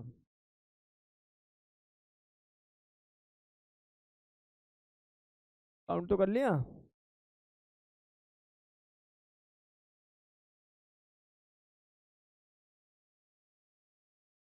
ब्रिज ब्रिज वाला बॉन्ड, सीओ सीओ का जो बॉन्ड है, क्यों नहीं है काउंट? तभी तो काउंट किया है सीओ सीओ के। हे भगवान, नहीं सही नहीं, सही नहीं कह रहा, रुक जाओ। अरे रुक जा यार, ये सीओ है, सुन ले यार, ये सीओ और ये सीओ है, आई बात समझ में? और आपको पता है इसका ब्रिज कंपाउंड आपने ले लिया एक सीओ और एक सीओ, इस तरीके से ले लिया। और आपके पास अभी कितने सीओ और बचे हुए हैं बेटा जी? तो और कैसे बन जाएगा? अब आप लोगों को क्या काम करना है, आपको देखना है इस पर्टिकुलर के अराउंड कितने इलेक्ट्रॉन है, ये ढूंढ बस। तुझे काउंट नहीं करने पड़ेंगे, ये दो, ये दो, ये दो, ये दो, ये दो, ये दो। मैं ये पूछ रहा हूँ तुझसे, करने पड़ेंगे नहीं करने पड़ेंगे? तुम दो चीजों को मिक्स क्यों कर रहा है? पुरानी वाली बात जो थी वो थी कि मेटल ने सीओ को बॉन्ड दिया, वो था बेटा जी बैक बॉन्डिंग। क्या ये बैक बॉन्डिंग है? फिर मिक्स क्यों कर रहा है? समझ में आ गया कॉन्सेप्ट में कहाँ मिस्टेक थी? भाई बैक बॉन्डिंग होती तो मिक्स करता। नहीं वो यही कह रहा है, पूछ पहले उससे।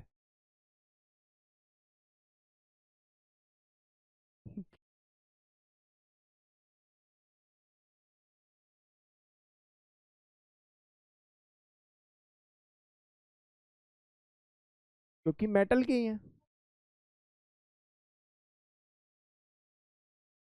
आप समझे नहीं बेटा, मैं ये कह रहा हूं, जो आप एक चीज समझो ना, ईएन का मतलब है इस मेटल के अराउंड इलेक्ट्रॉन, यही खेल है ना सारा, इस मेटल के अराउंड इलेक्ट्रॉन, यही खेल है ना भाई, बेसिक तो यही थी ना। अब मैं कह रहा हूँ इसके अराउंड और इसके अराउंड इलेक्ट्रॉन तुम्हें, क्या इसके अराउंड तुम्हें नंबर ऑफ इलेक्ट्रॉन कितने नहीं नजर आ रहे? कितने नजर आ रहे होंगे? That is 36। और आ रहे हैं या नहीं आ रहे? आप मतलब जो ये समझ, जो मैं समझने की कोशिश कर रहा हूँ वो ये कह रही है सर, यहाँ जो इलेक्ट्रॉन होंगे 27 और यहाँ जो इलेक्ट्रॉन होंगे 27, एक्चुअल में इन इलेक्ट्रॉन की तो बॉन्डिंग हुई होगी, यही इलेक्ट्रॉन पेयर में काउंट हुए होंगे। लॉजिक तो है ना भाई? लॉजिक तो है भाई, 27 जो है, 27 इलेक्ट्रॉन तो भाई ये तो है तो इन्हीं के एक एक इलेक्ट्रॉन पेयर। क्या इसका पीछे रीजन हो सकता है? सोचो। चेडविक बताएगा। अरे अभी के लिए तुम्हें सवाल समझ में आ गया। ईएन, ईएन कैसे कैलकुलेट करना है? आपने स्ट्रक्चर बना लिया, आपने देखा एक मेटल के अराउंड नंबर ऑफ लिगेंड्स कितने हैं या नंबर ऑफ बॉन्ड कितने हैं, बेसिकली है ना। एक मेटल के अराउंड नंबर ऑफ बॉन्ड क्या है बेटा जी, कितने हैं? अभी आपको ये फॉलो करना है। और इस मेटल के अराउंड जो है इसका इसका ही इलेक्ट्रॉन का शेयर हुआ होगा, ये तो तय है। मतलब ये तो थोड़ा सा ना दिमाग अब तो मेरा भी घूम रहा है इसमें। या तो पुरानी वाली थियोरी गलत थी, या तो पुरानी वाली बात गलत थी, कौन सी वाली, मेटल और कार्बोनिल वाली, या फिर ये वाला थोड़ा सा डेटा में कोई मिस्टेक है ना। चलो कोई बात नहीं। अब कुल मिला के बात ये सुनो बेटा, क्या ये रूल यहाँ पर सेटिस्फाइड हो रहा है? पहले ये बता दो सर, यहाँ पर ये रूल हमारा सेटिस्फाइड हो रहा है, कोई दिक्कत नहीं है। और yes this compound can be form, अंतिम कंपाउंड। सुनो भाई बेटा, बात नहीं प्लीज। ये सीओ है और ये ट्वाइस है, और ये सीओ है और ये 12 है। जरा इसका मुझे फोटो बना के दिखा दो एक बार जल्दी से, इसका मुझे फोटो बना के दिखा दीजिए भाई सभी। बेटा जैती बात बहुत कर रही है तू आज। सीओ की जगह एक बार यहाँ पर एफ एटम लेंगे भाई, और इसको Fe3 लिखेंगे। अब इसका फोटो बना के दिखा दीजिए। Fe3 CO12, एक फोटो और एक ईएन, दोनों आप इसका ड्राइव करने की कोशिश करेंगे। यानी कि you have to calculate the EAN और फोटो। 78 आ रहा है।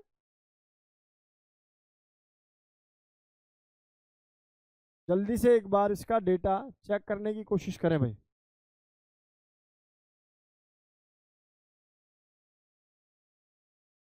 एग्जिस्ट और नॉट एग्जिस्ट? नॉट एग्जिस्ट तो बता भाई पलाक्ष, हाँ? आया ही नहीं है समझ में, बिना स्ट्रक्चर के नहीं बनेगा ये, बहुत मुश्किल है। चल स्ट्रक्चर बनाते हैं इसका, ये एफ ही है, सुन बेटा 106 108 आना चाहिए कुछ, ये एफ ही है ऐसे, सुन ले बेटा जी, बस यार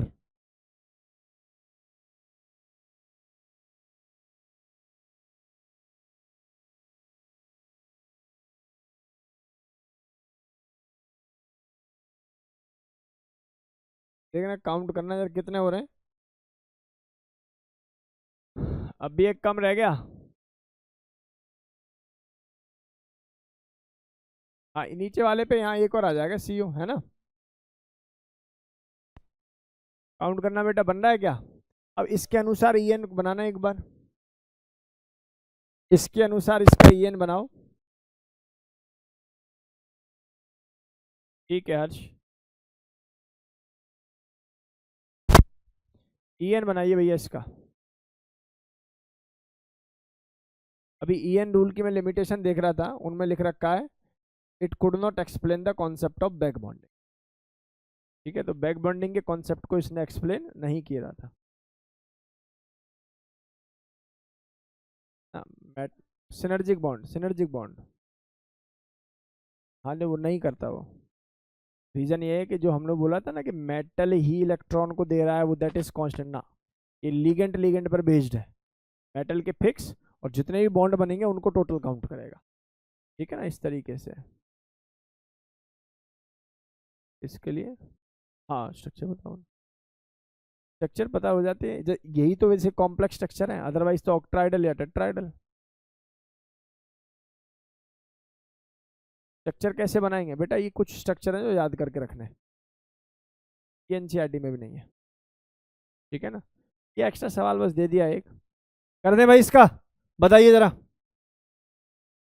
पहले number of electron on metal बता दो पहले मुझे, कितना हो जाएगा 26 इंटू 3, कितना हो गया दोस्त 78। अब मुझे बताइए नंबर ऑफ लिगेंड्स कितने हैं भाई,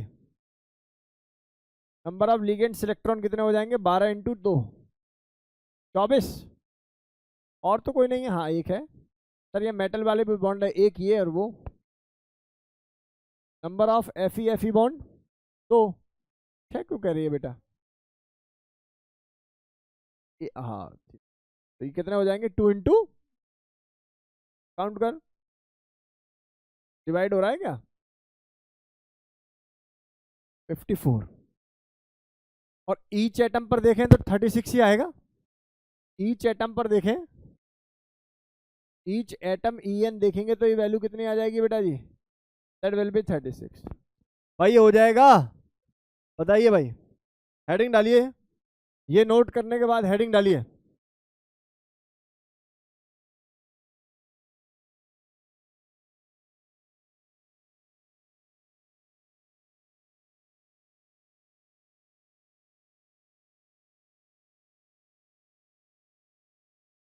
एक बॉन्ड बराबर 4 हो रहा है,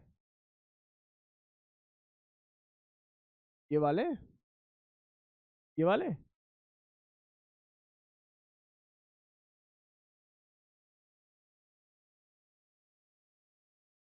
मैंने वही तो बोला ना बेटा, ई ए एन जो नंबर है, ई एन नंबर डिपेंड करता है लिगेंड के डोनेशन पे, हमें स्ट्रक्चर की इंफॉर्मेशन ई एन नंबर तक थी नहीं, अब जैसे मान लो आप जिन बातों को कर रहे हो कि सर ये सीओ है सर, है ना, इस सीओ ने यहाँ जो इलेक्ट्रॉन पेयर दिया और यहाँ इलेक्ट्रॉन पेयर दिया, एक बात बताओ क्या इसकी ऑक्सीजन की डोनेशन टेंडेंसी है, ऑक्सीजन की डोनेशन टेंडेंसी है, हाँ या ना में जवाब दो, आइडियली बॉन्ड जो बन रहा है वो तो एक ही इलेक्ट्रॉन एक ही तरफ से बन रहा है, लेकिन आपने वो ब्रिज वाली बॉन्डिंग पढ़ी है, तो वो क्यों पढ़ी थी बनाना बॉन्ड,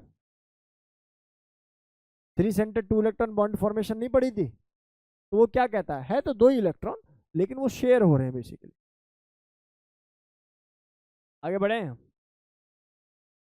चलिए जी, मैं मान लेता हूं मेरी क्लास के बच्चों को डेटा क्लियर है, पहले एक बार इसको लिखिए जी, limitation of E A N, नहीं नहीं, दो ही लाइन लिखाएंगे इसमें, लिखो। It could not explain the geometry of the complex. It could not explain the geometry of complex मतलब स्ट्रक्चर, ठीक है ना, मतलब स्ट्रक्चर। दूसरा, it could not explain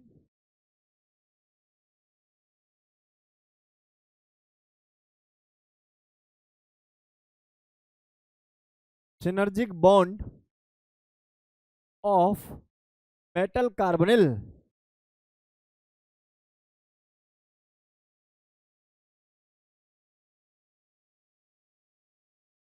there are many complex, next लिखो third, there are many complex which do not follow EAN, which do not follow EAN but stable, next,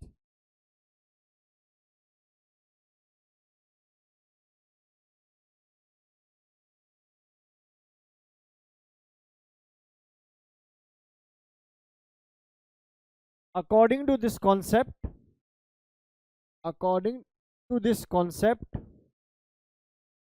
ligand donate the electron, metal accept the electron, ligand donate the electron, metal accept the electron.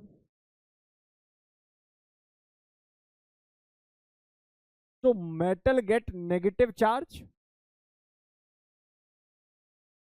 comma, stability of complex decreases, stability of complex decreases, stability of complex decreases. Next,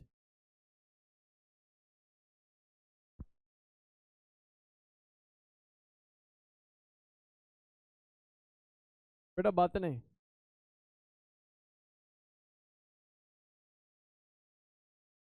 बस यही इसके अंदर जो है आप लोग लिख लो। वैसे तो तमाम लिख रखे हैं लेकिन इतना ही बहुत है। हाँ बेटा वो क्या था, क्या था, मैं वही बात कह रहा हूँ, तो दोनों दोनों बातों में कंफ्यूज हो रहा है। वो तो सिनर्जिक बॉन्ड की स्ट्रेंथ है, वो तो मेटल और सी की स्ट्रेंथ है। बोलो गेम समझ में आ रहा है कि नहीं आ रहा? पक्का? अरे इतनी बातें क्लियर हो गई, बोल समीक्ष, डेटा क्रिस्टल क्लियर है? तो अभी देखो पूरा जो डेटा आज की क्लास में हम लोगों ने पढ़ा है, बेसिकली मैशअप होने की जरूरत नहीं है, आप केवल एक बात समझने की कोशिश करें। EAN पे जो सवाल आएगा वो क्या आएगा? EN पे सवाल आएगा कि क्या ये कंपाउंड EN फॉलो करेगा, आप लोग निकाल दोगे, सीधा सा सवाल आएगा। हो सकता है ये पूछे K4 Fe6 और K3 Fe6 में से ज़्यादा स्टेबल कौन है, तब आप बोलोगे according to EAN number K4 Fe6 follow. लेकिन K3 Fe6 में देखोगे तो ये 35 दिखाएगा, तो इसका मतलब वो फॉलो नहीं कर रहा है, ये फॉलो करेगा। ठीक है, हो सकता है आप लोगों से पूछे इन चारों में से कौन EN को फॉलो नहीं करेगा, उस टाइप के बेसिक सवाल बनते हैं जो आप लोगों से हो जाएगा। ये एक दो मैंने जो लास्ट के सवाल दिए, रेयर है कि आप लोगों से पूछे, लेकिन पूछ भी सकता है भाई, जेई नीट है इसका ना, ठीक है ना, इसलिए तो इनको पढ़ा रहे हैं। इसके अलावा फिर हम लोगों ने पढ़ा आपका सिनर्जिक बॉन्ड, बैक बॉन्ड, या मैं बोलूँ उसके स्ट्रेंथ का ऑर्डर पूछ देते हैं, चाहे वो CO हो चाहे वो मेटल कार्बन हो, उस पर आप लोग विशेष ध्यान रखोगे। घर जाके आदि NCERT की वो लास्ट में जो एक पैराग्राफ बचा हुआ है उसको एक बार देख लें कि वो एंटी कैंसर रिएजेंट में कौन कौन सा आप लोग यूज़ करते हो। एक वो जैसे सॉल्ट है ना, जैसे सॉल्ट पढ़ाया होगा आप लोगों को, उसके अंदर कौन सा मेटल यूज होता है या कौन सा लिगेंड यूज होता है, या उसमें क्या क्या यूज होता है याद कराऊँ मुझे, C2H4 यूज होता है और Cl3 यूज होता है प्लेटिनम के साथ, याद आ रहा है? ब्राउनिंग तो अलग है, वो तो सोडियम नाइट्रोसोप्रोसाइड वाला केस है, आपको बताया था। जहां पर आयरन +1 ऑक्सीडेशन स्टेट शो करेगा वो ब्राउनिंग है, और जहां पर आयरन +2 शो करेगा वो सोडियम नाइट्रोप्रोसाइड टेस्ट है। बहुत ध्यान से देखेंगे सभी। तो ये बेसिक दोनों बातें क्लियर हो गई। अब इस चैप्टर के अंदर कुछ रहा नहीं है बेटा, संपूर्णतः ये चैप्टर खत्म हो गया है। डे 1 से लेके अभी तक हम लोगों को टाइम जरूर लगा, 8-10 क्लास लग गई, लेकिन ये पूर्णतः चैप्टर जो है खत्म हो गया। अब मेरी बात को बहुत ध्यान से सुनेंगे सभी। अभी अभी रुक बेटा, बहुत ध्यान से सुनेंगे सभी इस कॉन्सेप्ट को।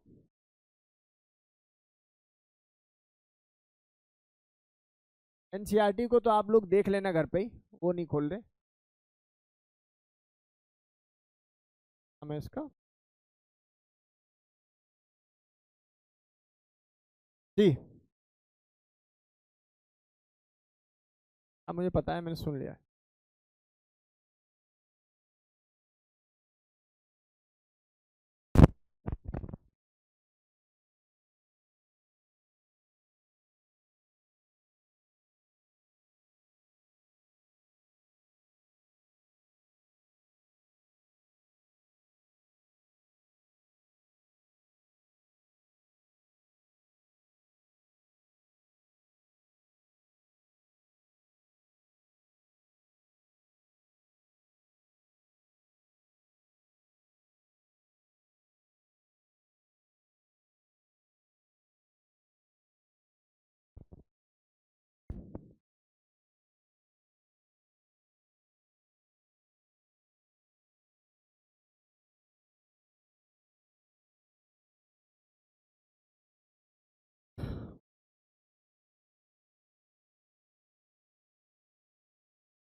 मैंने बोला ना भाई, एक बार समझ में नहीं आ रहा तुम्हारे, मैं कह रहा हूँ तुमसे, पेपर में ये सवाल आ जाए भाई, K4FeCN6, K3FeCN6 में से कौन according to Sidgwick, according to EN stable है? तो सवाल का आंसर आप क्या बोलोगे?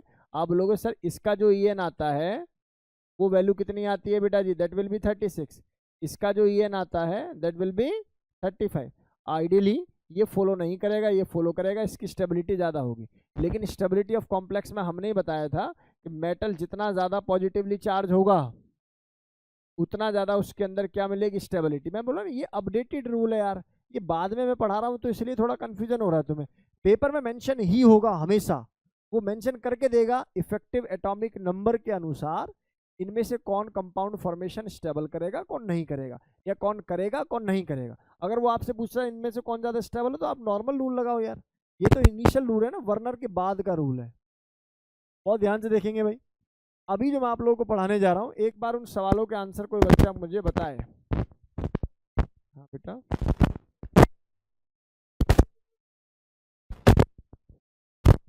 हैप्टिसिटी, अच्छा वो बीच में जो आ जाता था लास्ट वाला, अभी सिखा। पहले सवाल बताओ, which of the following compound would exhibit optical isomerism? इनमें से कौन ऑप्टिकल आइसोमेरिज्म बनाएगा, जल्दी सोचो। इनमें से कौन ऑप्टिकल आइसोमर शो करेगा, जल्दी सोच भाई। आदित्य, अर्चिता, हर्ष,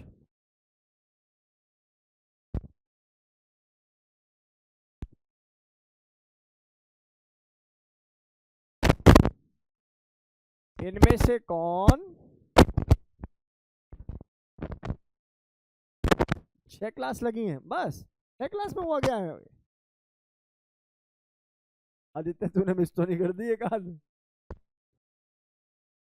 8वीं क्लास आज तो फिर भी ठीक खत्म हो गया यार, फिर भी ठीक खत्म।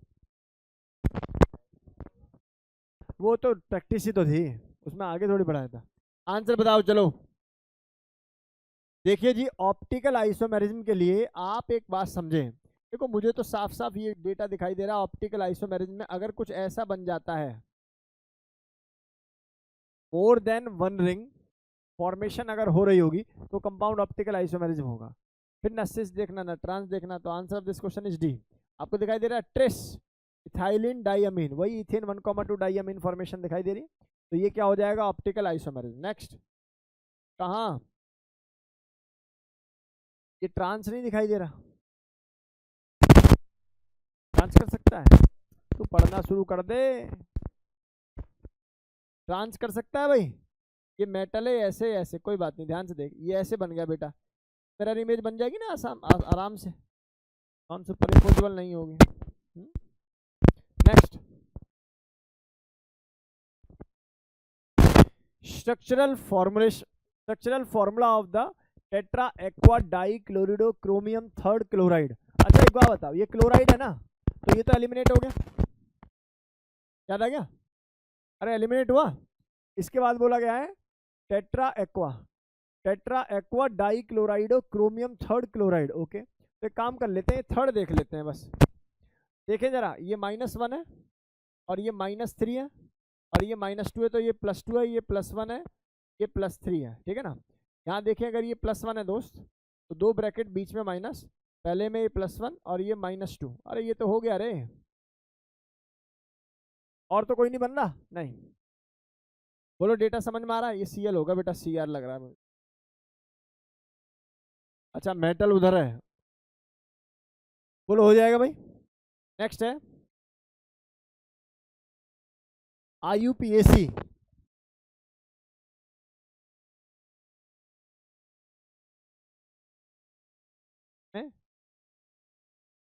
हाँ तो सोडियम Na2 बाहर होगा, काउंटर आयन बोला। सोडियम नाइट्रोप्रोसाइड में Fe होना जरूरी है। सोडियम नाइट्रोप्रोसाइड में एक तो NO ग्रुप यानी कि नाइट्रोसिल जरूरी है, और आयरन जरूरी है, और Cn जरूरी है, और सोडियम जरूरी है। According to IUPAC nomenclature sodium nitroprusside is named as, तो ये तो शायद मुझे लग रहा है तुम्हारे कॉपी में भी दिया था मैंने, है ना। क्या आंसर होगा इसका, आयरन +2 ऑक्सीडेशन स्टेट में, तुम याद करो ये था Na2 FeCN5NO, हाँ या ना, याद करो। ये +2 ये -2, सानवी समझ में आया बेटा, -2 -1 और ये आ जाएगा तेरा -5, यहाँ ये +1, तो ये डेटा कितना आ जाएगा, +2 आ जाएगा।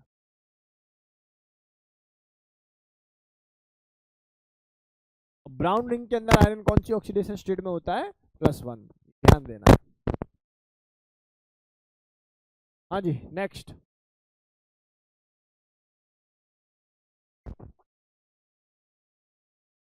क्लोराइड है ना, ओह खत्म। अच्छा डी में भी है, थर्ड है, ये थर्ड है, तब भी आ गया बाय डिफॉल्ट आ गया, लेकिन भैया आपका ये खत्म हो रहा है यहाँ पर, ये आपको ध्यान देना। अब जो भी है देखो, अपना रूल तो यही कहता है ना कि पहले लास्ट वाला देखूंगा, तो रूल के अनुसार तो भैया ये 2 एलिमिनेट हुए। उसके बाद इन्होंने बोला है क्या, फिर ऑक्सीडेशन स्टेट देखनी चाहिए थी आइडियली। अब तुम्हें मिल रहा है डाया से, वो अलग, अरे रूल इज रूल, फॉलो करना है। पहले ऑक्सीडेशन स्टेट देखो, थर्ड तुम्हें इसी में मिलेगी, इसमें मिलिए क्या, यहाँ मिलेगा, इसमें ही मिलेगी थर्ड, फिर से आपको डाया पे आना होगा हो जाएगा भाई, क्लोरो डाया, ठीक है। वैसे एक बात कहूँ, देखो छोटी सी मिस्टेक हुई है, हाँ इन्होंने लिख दिया है कॉम्प्लेक्स ऐसा, और देखो ये PYQ है।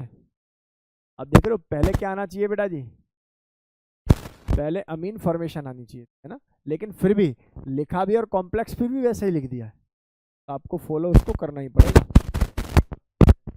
हाइपोथेटिकल लिख दिया हाइपोथेटिकल लिख के गलत लिख दिया, लिख दो ही गलत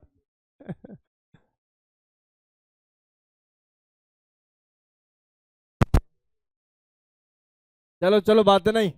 हाँ भाई, ये रहा सवाल तुम्हारा फेवरेट। सबसे पहला काम क्या है, क्लोराइड है क्या सब में, ऑक्सीडेशन स्टेट भी सबकी सेम है, तो फिर क्या करेंगे, फिर तो लिगेंड पे ही जाना, एक बस अकेला रबोर बन जाता है। ट्राई अमीन ब्रोमाइडो या ब्रोमिडो या ब्रोमो, इसके बाद है नाइट्राइटो, ओ नहीं है तो नाइट्राइटो ही ठीक है। पहले से ब्रोमो के बाद पहले क्लोरो, उसके बाद नाइट्रो, आई थिंक ए बन रहा है क्या,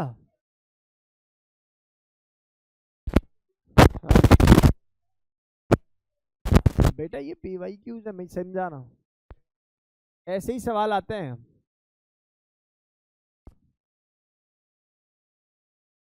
मैं क्या ढूंढ रहा था, आयन किस में नहीं है, लेकिन आयन चारों में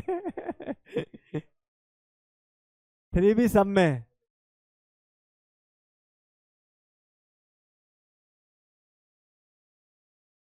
एक बात बताओ बेटा जी, अगर कोई नेगेटिव मेटल और नेगेटिव कॉम्प्लेक्स के साथ है तो आयरन नहीं लिखेंगे, फेरेट लिखेंगे।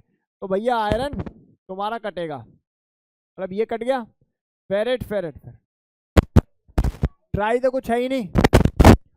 हेक्सा साइनाइडो, साइनाइडो तो कुछ है तो होता ही नहीं है। सही है भाई, मैं तो पहले ही कहा था, आप जो याद कर लो। टॉपिक शुरू करने से पहले मैं ना बोला हो तो, कि इसको केवल सेंस को पकड़ के ठीक कर देता है बच्चा। यार ये तो हटा दो, विश याद आ रहा है आपको, कि विश याद आ गया होगा। चलो, इसको जो बताएगा वो अतिशय प्रिय बच्चा, अतिशय प्रिय बच्चा जो इस सवाल का आंसर बताएगा वो क्लास का बेहतरीन बच्चा। निश्चय तुम गलत ही बताओगे।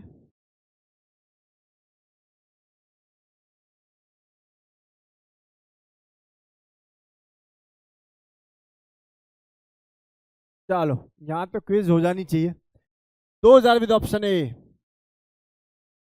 के साथ 1 2 3 4, 4.5 कर दूं, 4 5 कर दूं पूरा, ए तो 5 करवाना पूरा, 5 और भाई, और कोई पीछे, 6 7 8, और कोई ऑनलाइन, 9।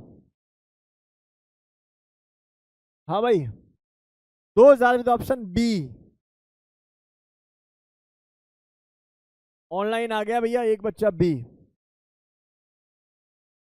नहीं, अर्थ नहीं है। 2000 विद ऑप्शन बी, बेटा बता दे यार। हाँ भाई, ठीक, हिम्मत मत हार, अगर है मन में इच्छा है तो उसको खत्म मत कर, बोल। नहीं बोलेगा? इसका एक ए लगा दिया बेटा जी, एक ऑनलाइन मुझे दिखाई दे रहा है। दो बच्चे कह रहे हैं कि B is the right answer of this question. 2000 with option C, C भाई, डाई हाइड्रोजन होता होगा कुछ। हाँ जी, हर्ष आंसर नहीं बताएगा, आंसर चेंज करना चाह रही है क्या? ले चेंज कर देते हैं, अभी क्या दिक्कत है, कटना चाहिए बस। और बताओ भाई, 2000 विद ऑप्शन सी, सी हो गया, डी, डी के साथ कितने, 1 2 3 4, हाँ भाई डी के साथ 5, बस 5 लॉक करूं?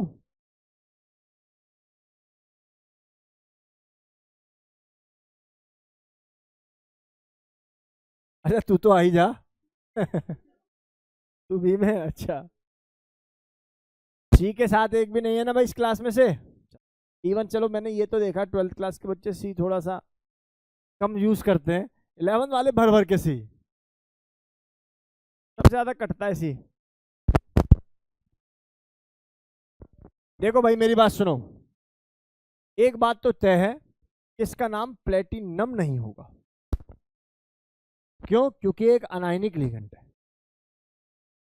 अब सुन लो पहले पूरी बात, प्लेटिनम तो नहीं होगा ये तय है, नाम तो इसका प्लेटिनेट होगा। अगर ये बात सही है तो बेटा ये गलत हो गया, और ये भी गलत हो गया, और ये भी गलत हो गया, आंसर तो ये सही है।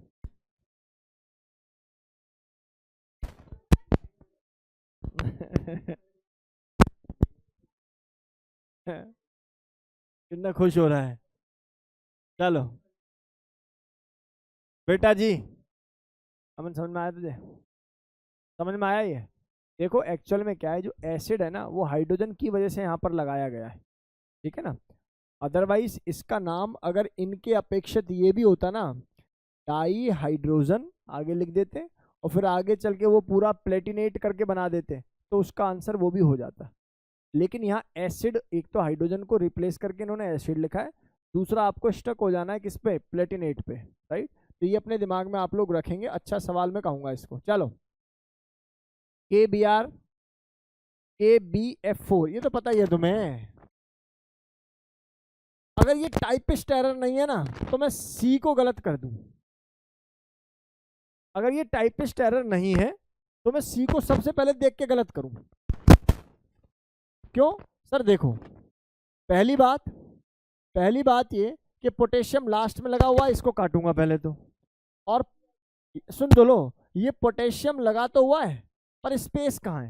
मैं फिर कह रहा हूं, अगर टाइपिस्ट एरर है तो, टाइपिस्ट एरर नहीं है तो, और एरर है तो भैया हो सकता है, ठीक है ना, एरर ही है। अभी चेक कर लेते फिर मुझे। ये पोटेशियम हो गया, ये टेट्रा हो गया, फ्लोरो, ठीक है, बोरेट, ओके। पर यहाँ तो वही नहीं है, ऑक्सीडेशन स्टेट ही नहीं है, ऑक्सीडेशन नंबर ही नहीं है। नेक्स्ट, ये टेट्रा फ्लोरो, ये तो इसलिए गलत क्योंकि पोटेशियम, ये तो भाई टाइपिस्ट एरर सही हो गया। ठीक है भाई, बोलो गेम समझ में आ रहा है कि नहीं आ रहा? अरे गेम समझ में आया कि नहीं आया? तो बातों को बहुत पकड़ते हो। चलो बताइए। अरे सर ये देखो, आईना आईना आईना, चलो।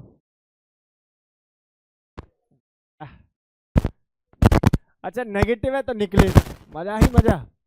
बोलो गेम समझ में आ रहा है कि नहीं आ रहा? आप याद कर लो, मैंने स्टार्टिंग में बोल दिया था आप लोगों को, आईपीएससी में किसी बच्चे को दिक्कत नहीं होगी, सबसे लास्ट में पढ़ाऊंगा, ये करके बोला था हम चैप्टर स्टार्ट होने से पहले।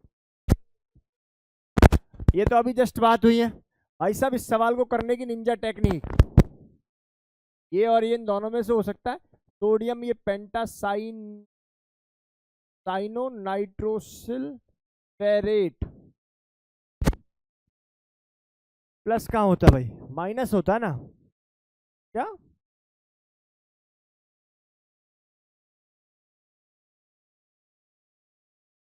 नाइट्रोसिल, और ये क्या है? नाइट्रोसिलियम, NO प्लस है ना ये, तो NO प्लस है तो उसको हम लोगों ने क्या बोला था? नाइट्रोसिलियम। बढ़िया, बहुत बढ़िया, गुड। रूल याद है तुझे? बोलो हो जाएगा भाई। मुझे लगता है कि अब ये डेटा आप लोगों को पता लग गया, अब इसमें जा मतलब कितने भी सवाल दूंगा आप लोग कर ही दोगे, मुझे ऐसा लगता है। एक कर लो, ये कर दिया तो फिर नहीं कराऊंगा कुछ भी।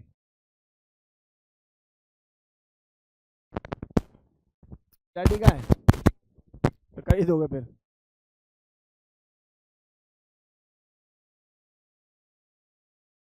भाई क्रोमियम है, मुझे तो साफ दिखाई दे रहा आंसर।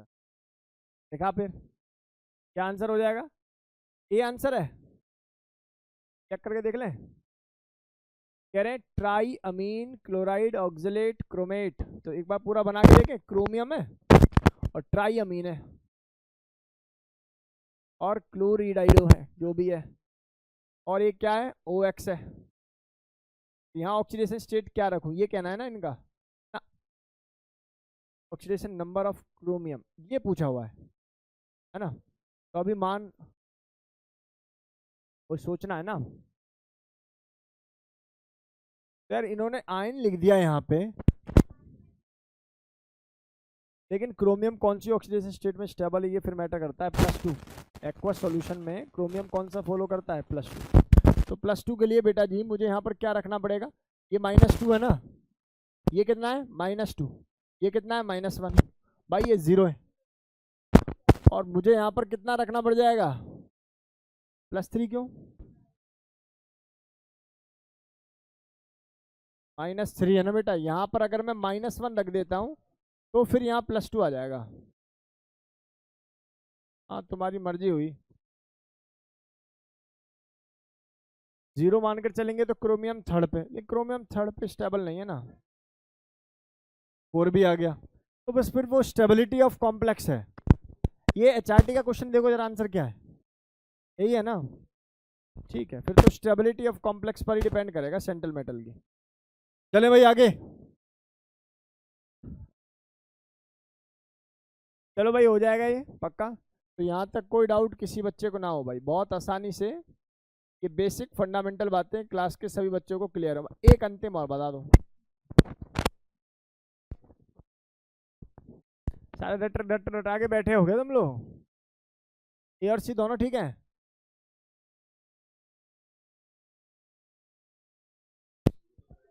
हाँ याद आ गया, ये तो शीट का क्वेश्चन है। चलिए बहुत बढ़िया। तो भाई